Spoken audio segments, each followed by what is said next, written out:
ஒருத்தன் சாயந்தர ஈவெண்ட்டுக்கு காலையில இருந்தே ஃபாலோ பண்ணி உயிரை வாங்குறான். பெரிய பொறுப்பு டேஷன் நடக்குது. ஆனா என்ன கிளம்பியா? நான் கிளம்பி ஆண்டு வேலை இருக்கேண்ணா. சரி சரி சீக்கிரம் வந்துரு. நான் டைமுக்கு ஸ்பாட்ல இருப்பேன்.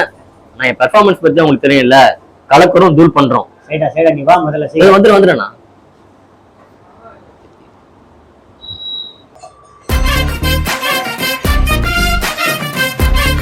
மொத்த காசு பண்ணிடுறோம். ஹலோ எங்கடா இருக்க? வண்டியா? ஆனா கிட்ட வந்துட்டேண்ணா. இங்க செம்ம டிராபிக்ண்ணா. வண்டி நிக்குதுண்ணா. என்னடா சொல்ற? நான் வீடியோ கால் ஒண்ணா போறேன், பாக்குறீங்களா? அதெல்லாம் வேணாம், சீக்கிரம் ப்ரோக்ராம் ஸ்டார்ட் பண்ணாங்க. சீக்கிரம் வா. வந்துடுறேன்.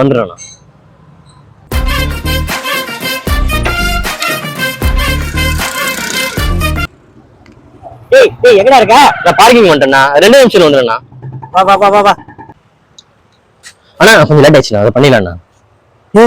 பார்க்கிங்ல இருந்து வரத்துக்காடா 1/2 மணி நேரம் உனக்கு? ஆனா ஏகப்பட்ட வண்டிண்ணா, வண்டி கொடுத்து இடம் இல்லைண்ணா. நல்லா சமாளிக்கிறடா. கிளைண்ட்டுக்கு ப்ரோக்ராம் ஆன் டைம்ல ஆரம்பிக்கணும்னு சொல்லிட்டாரு.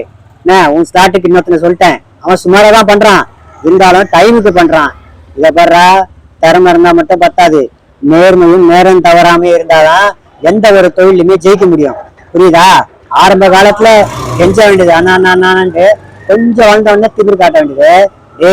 ஜென்மத்துக்கு உன்னெல்லாம் கூப்பிடவே மாட்டேன்டா. கிளம்பு. கன்வீனியன்ஸா ஜிபேல போட்டு வர. கிளம்பு. உணராமல் போக்கு உதவாமல் போகும்